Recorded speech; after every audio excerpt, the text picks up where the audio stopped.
All right, so are you ready to dive deep into one of the most haunting, unsolved mysteries in history? Oh, you mean Jack the Ripper? You got it. Yeah. But we're not going to cover the whole case. You know, this time, this time we're really focusing in on the final victim, Mary Jane Kelly. Yes. Even after all this time, it's one of those cases that still sends chills down your spine when you think about it. Yeah, totally. Especially when you think about that quote we always hear from John McCarthy, who actually saw the crime scene. The work of a devil. Yeah, he said it looked more like the work of a devil than of a man, which kind of sets the stage for what we're going to be looking at today. And we're getting all this from, a forum post over on this site called What Lies Beyond. Oh, what lies beyond? I've seen that before. I think it's really interesting how these unsolved cases, these mysteries, how they capture the imagination even after all these years. It's almost like they refuse to stay buried in the past. Right, and there's always new theories and new insights popping up all the time, and we're going to try to look at some of that in our deep dive today. So let's set the scene. November 9th, 1888. Okay.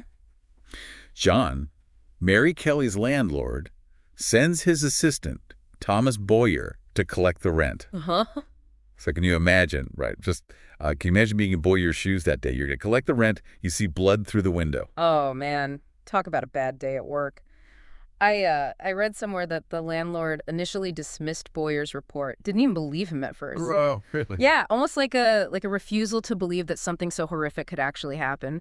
Like a way of protecting yourself from the sheer horror of it all. I guess it makes sense, right? The human mind kind of recoils from that level of violence. It's too much to take in all at once. Absolutely. But of course, the truth comes out, and the scene is even more horrifying than Boyer described it.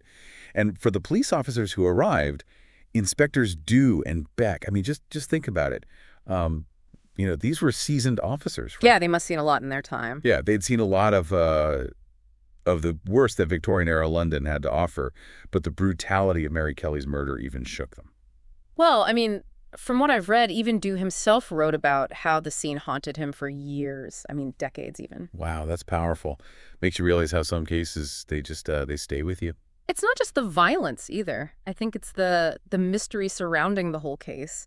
The fact that Jack the Ripper was never caught, never identified, it sort of preys on our imagination, makes us wonder about the darkness that can lurk in the shadows, even in our own time.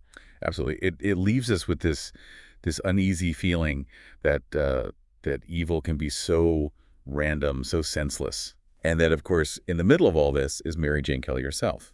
Despite being the Ripper's most infamous victim, I guess you could say, her life before that is, it's almost a complete mystery. It's like she was erased twice, right? First by the brutality of her murder and then again by history.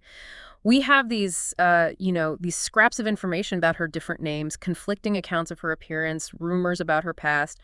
It's almost impossible to get a clear picture of who she really was. Yeah, it's like trying to piece together a puzzle with like half the pieces missing. And the pieces we do have, well, they don't always seem to fit together. Exactly. We hear these stories about her coming from a wealthy family or maybe having artistic talents.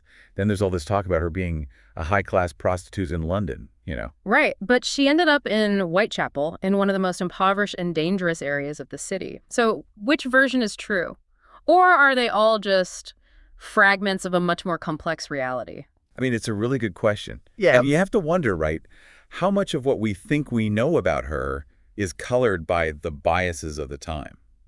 The Victorian era had some pretty strict social norms, especially when it came to women. Oh, yeah, totally. Especially women who lived in poverty, like Mary Kelly. Their voices were often silenced, their stories distorted or dismissed. It's a reminder that we need to be really careful about how we interpret these historical accounts. Absolutely. We have to approach these sources with a critical eye, aware of the social and cultural context in which they were created. We have to consider who's telling the story and what their agenda might be, because the truth is often hidden beneath layers of interpretation and bias. Exactly. And that's what makes these deep dives so fascinating. It's not just about uncovering the facts. It's about understanding the context, the perspectives, the human stories that are often lost in the official accounts. Well said. So, with that in mind, let's delve a little deeper into the mystery of Mary Jane Kelly. Okay, I'm ready. What do we really know about her final days? What clues can we glean from the limited information we have? And most importantly, can we get any closer to understanding the circumstances that led to her tragic death? Let's see what we can find. Because even though it's been over a century since her murder, her story still has the power to captivate us, to challenge us, and to remind us of the darkness that can lurk in the shadows of even the most civilized societies. And perhaps by examining her story, by piecing together the fragments of her life, we can get a glimpse not only into the past, but also into the enduring human struggle for justice, understanding, and the search for meaning in the face of senseless violence. Well said. All right, let's get started. Okay, so picking up where we left off, it's really important to be aware of those biases as we look at what we know about Mary Jane Kelly's life. Yeah, especially those last few weeks. There's this interesting detail from the forum where they talk about her relationship with her partner, Joseph Barnett. Oh yeah, wasn't he the one who moved out just a week before she was killed? Right, yeah. Apparently they had a big fight because Mary Kelly had let some other women, some other prostitutes, stay with them in their room. That's a really tough situation to be in, especially back then. I mean, the living conditions in Whitechapel were already so cramped and crowded. Yeah, and from what Burnett said later, it sounds like he really loved Mary Kelly and would have stayed with her if it wasn't for, the other women being there. That's kind of sad when you think about it, right? Yeah, it really speaks to the kind of I guess the desperation of their situation. Like they didn't have a lot of choices. It's a reminder that poverty doesn't give you a lot of options, and that sometimes people have to do things that they wouldn't normally do just to survive. Definitely. And for Mary Kelly, being a woman in that time and place, it meant she was constantly facing dangers that most of us can't even imagine. And then there's this other detail from the forum. They mentioned that 2 days before her murder, Mary Kelly was seen talking to a well-dressed man, someone they described as smart. Smart. Yeah, like he was dressed in a nice suit, and looked like he had some money. I mean, it's a pretty vague description. Right. But it makes you wonder, right?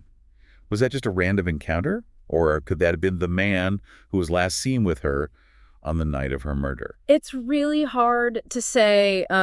Witness accounts from back then are notoriously unreliable. Memories are fuzzy, details get mixed up, and it's easy for people to misinterpret things, especially in a situation like that. Especially in the dark, dimly lit streets of Whitechapel, right? I mean, it's not exactly a place where people would be paying close attention to details. Absolutely. And when you add in the fear and panic that must have been going around after the other Ripper murders, it's no wonder that, that things get a little bit jumbled up. And then, of course, there are the conflicting descriptions of the man who was last seen with Mary Kelly. We have Mary Ann Cox, who describes a stout, shabbily dressed man.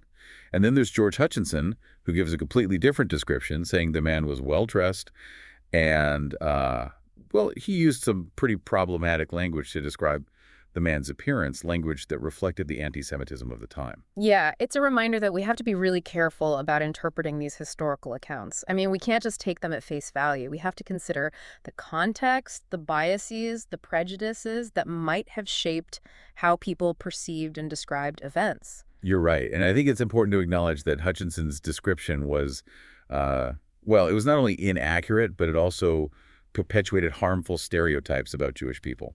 Absolutely. It's a reminder that we need to be critical of the sources we use and to always be aware of the potential for bias. But even if we set aside Hutchinson's problematic description, we're still left with two very different accounts of the man last seen with Mary Kelly. It's enough to make your head spin, isn't it? Yeah, it really is. It's like trying to grab smoke. The closer you get, the more it slips through your fingers.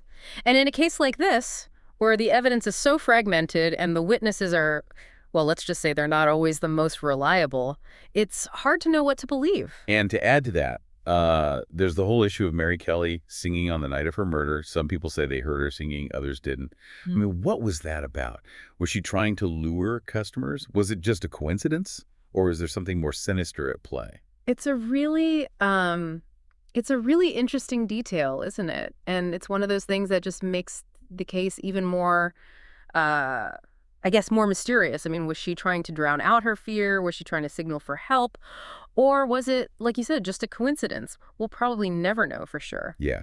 And to be honest, all of this, the conflicting accounts, the vague descriptions, the unanswered questions, it all just adds to the mystique of the case. It's what keeps people coming back to it, trying to figure it all out. Totally. Because there's a part of us, I think, that wants to believe that there's an answer out there, that there's a solution to every puzzle. And maybe, just maybe, if we look closely enough, if we examine the evidence from every angle, we can find it. Maybe. It's amazing how much speculation there still is about Jack the Ripper, even with all the attention the case has gotten over the years. Yeah. It's kind of crazy when you think about it. I know, right? And it's not just, armchair detectives and conspiracy theorists. I mean, even serious researchers, criminologists, historians, they're still trying to figure out who he was. Like, it's almost as if the more we learn about the case, the more mysterious it becomes. Exactly. And I think that's part of the reason why it still holds such a grip on our imagination. It's like this puzzle that we can never quite solve, and it draws us in. It's like this void in history, this blank space where the killer's identity should be. And it begs to be filled. I think you hit the nail on the head there. It's like this psychological need to make sense of the senseless. And when we can't, well, it makes it all the more fascinating, doesn't it? For sure.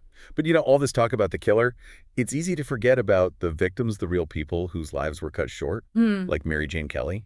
Yeah, I mean, the forum really drives that point home. Like, her funeral, it was so sad. A pauper's burial, no family present, just a few mourners. Really makes you think about the kind of life she must have had. Yeah. Ending up alone like that. It's a side of the story that often gets overlooked, don't you think? Yeah, for sure. And the fact that her grave was actually lost for years, it wasn't until like the 1980s that they finally found it again. It just adds another layer of tragedy to the whole thing. Wow, I didn't know that. Yeah. Know that. Yeah, it's really something. It just shows how easily people can be forgotten, especially those who are already marginalized in life. That's a really good point. It's like she was victimized twice, first by the Ripper and then by history itself. And it's a reminder that we need to be more mindful of those who are often silenced, those whose stories don't always get told.